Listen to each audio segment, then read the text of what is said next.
Welcome to Candidate Profiles, brought to you by Millis Community Media. I'm Peter Themistocles. I'm a member of the Millis Community Media Board of Directors, and I'm happy to host these profiles. Our Candidate Profiles series is designed to help you, the Millis voter, become more acquainted with the candidates running in this May's local election. All the candidates, opposed or unopposed, were invited to our studios for 15 minutes to answer questions submitted by Millis residents. I will ask the questions on behalf of the residents and will allow approximately 1.5 minutes for each response before moving to the next question. Each candidate will have 1 minute at the beginning and at the end for opening and closing statements. Now, joining me now is Nicole Riley, a candidate for the Planning Board. Nicole is running for re-election to her seat on the Planning Board this May. Hi, Nicole. Thanks for coming. Thank you very much. Please. Sure, no problem. Please take it away with your opening statement. Well, I'd like to begin by saying thank you. Thank you to you, to Larry, to Zach, and to Madeline for doing this, not only for the candidates, but for all of the Millis residents. Through COVID, it has been very difficult to campaign, and this is a great opportunity. So I want to thank you for that, for all of your efforts and your late nights here. My name is Nicole Riley. I am a 20-year resident of Millis. I live here with my husband, Doug, my 2 children, Samantha, who is now a freshman in college, and Spencer is a freshman in high school. Yes, they grow up very quickly. I have been involved with town government for almost 12 years. I have been on the planning board throughout that time. I started as an associate and ran for my first seat 10 years ago. So this will be my 3rd term that I'm running for. Planning board does have 5-year terms. And through that, I've held several different seats on different committees as the planning board's representative. Thank you so much. Now let's get to the questions. Great. The first one comes from a Millis resident asking, what are your priorities for your next term as a planning board member? Please be specific and tell us, how would you plan to accomplish these? Well, the planning board handles cases as they come in, through applicants, through developers, individual homeowners. But personally, I have this year begun working through the planning board with several other departments. We are in the process of setting up a subcommittee to review our bylaws in comparison to the town zoning map. Last town election, there was we put forth a zoning bylaw during which, while we were developing it, found that there are conflicts between the actual bylaws and the zoning map. So right now, I have begun working and requested the Board of Selectmen to put together a subcommittee so that we can review the bylaws, compare them where they change with the map, and so we can bring the two to conform.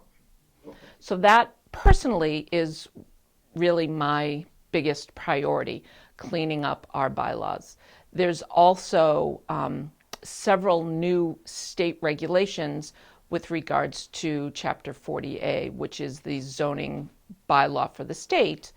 And we will be reviewing those with town council and hopefully, again, putting together a subcommittee that can go through our bylaws so that we can act proactively and make adjustments where they need to be, as opposed to when an issue comes forward, reacting and having to scramble to try to make those changes. So I will be part of the subcommittee. If I'm reelected, I would be part of that subcommittee for comparing the bylaws to the zoning map, and hopefully would also be involved with the bylaw review itself. That's great. Thank you. And the word proactive came up a number of times in your answer. Let's kind of think of that as I ask this next question from another Millis resident. There have been many discussions about the redevelopment of town center. Mm-hmm. What do you think is the best use for that entire area? And what role will the planning board have in shaping any future plans? So if I can insert that back to that word proactive, wondering what your answer might be for that. Well, to be honest with you, that the jurisdiction for that really does not fall, it's not part of the planning board's jurisdiction. However, I am the planning board representative to the Economic Development Committee. Okay. And it is with that committee that we focus on downtown development. We have actually just applied to the state for a grant to be able to start reviewing the town, the center of town, and how we can make it more business friendly, how we can make it more pedestrian friendly. So that is functioning, that is in the process right now. Okay. All right. Very But good. as far as really going in and making change, that's not the planning board's jurisdiction. Our jurisdiction is to take specific applications and ensure that they follow the rules and regulations that the town and the state have set out. Thank you. And I'm sure that establishes a lot of clarity around the role of the planning board in our town, which might be an unintended consequence to the answer of that question, but that's very clear. Thank you so much. On to the next question, which is interesting in relation to that. Do you see Millis as a rural community or blended with business? I do see us blended with business because I see that we are trying to attract more businesses. Unfortunately, in the past, Millis has unfairly received the reputation of being unfriendly to new businesses. I don't believe that is the case. I think we have regulations in place to ensure that we maintain that very small town feel, and those are simply regulations that many of our boards adhere to. We are not ones to be trampled over by large businesses. For example, McDonald's came in a few months ago to petition because every 10 years they do rebuild their locations. And the proposal they had for our McDonald's was a very industrial looking, contemporary, black and gray, and it did not fit with the overall feel that our townspeople want. And through all of our discussions, they've actually withdrawn their application so that they can go back and try to bring us something that is more fitting to the town. Okay. And I'm very proud of that. I don't want to bend to large industries. I want to see, as many people in this town do, they want to see growth, but they want to see it controlled. And we want to see it done on our terms, not on big businesses' terms. So what kind of industry, on to the next question, would you like to see come to Millis if you had your choice?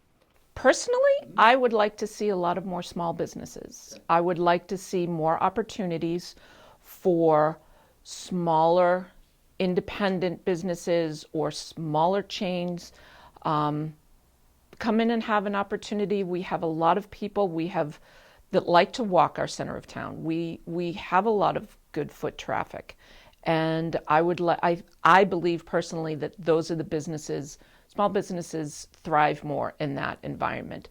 They're not necessarily businesses people are going to come to 4 or 5 towns away to seek out. We do have the benefit of 109 where we have a lot of cut-through traffic. But again, I fell in love with Millis. My husband fell in love with Millis because of the small town feel. I'm not one of those people that say, I got here and I want to close the doors.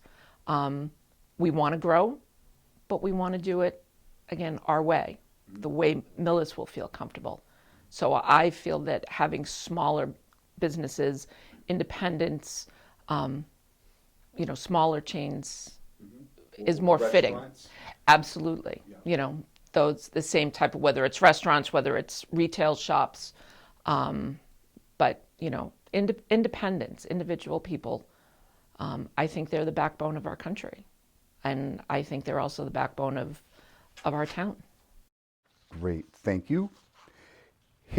We'll shift gears pretty substantially here from another question from our Millis resident. It's a little long here. Let me read it. Currently, the planning board is working on a solar bylaw that will help shape potential solar projects for the town. Cool. What protections will the community have? And will there be bylaws for other alternative energy projects? Is this an area of business that the town may pursue further? That's actually 3 questions in one, but feel free to respond as you see appropriate. Well, the first 2 combined, we currently have a large scale ground mounted solar bylaw that allows for those solar farms, as some people like to call them, in the industrial areas. We have an amendment to that which will allow for ground-mounted solar facilities to be in agricultural or horticultural properties that are 15 acres or more, or 15 acres of property that is deemed to be important farmland as defined by the U.S. Department of Agriculture. The benefit of that is twofold. You have areas it has to be 15 acres. You have areas that now, outside of the industrial park, that will have the availability for solar, but it also helps our farmers because these are systems that are 8 or 9 feet high. They're they're installed in such a way that the property owner could still farm the land, whether it's with cattle, sheep, or growing crops. They grow under it. They graze under it, and the solar is put over that. They're very specific programs. We have put into place buffers, 50 feet buffers, if the property comes up against conservation land, recreational land, or residential property, so that it's not going to be right on top of another piece of property, but it's giving both opportunity for additional solar as well as helping out some of our farmers. And we do have some good farmland here. Absolutely. So in my mind, it's kind of a win-win. As far as any other source of alternative fuel, that would actually be something that would probably initiate with either the engineering committee or the Board of Selectmen, but it would be something that the planning board would be involved in as far as drafting the zoning bylaws as to where they go and how the setbacks and requirements for special permits would be. Okay. But as of yet, to my knowledge, there isn't anything as far as like wind energy. Okay. Very good. We are reaching the end of our 15 minutes. I'd like to give you now the opportunity for your 1-minute closing statement. As I said, I have been involved in the planning board in 10 years. I'm a real estate attorney. This is my passion. And I receive a lot of pleasure in being able to give back what my expertise is to the town that I love, that my family loves, and that we hope to be here for a very long time. So having the opportunity to be in the planning board, to take that experience and be the representative for the planning board to the Community Preservation Committee, to the Economic Development Committee. I chaired the Marijuana Committee. Using that expertise, I enjoy it. I feel that's my place. So if the town is willing, I would like to be able to do that for another 5 years. Terrific. Well, thank you, Nicole, for coming in and spending 15 minutes with us in our studio today. And thank you all for tuning in, and we'll see you all at the polls on May 10th. Good night.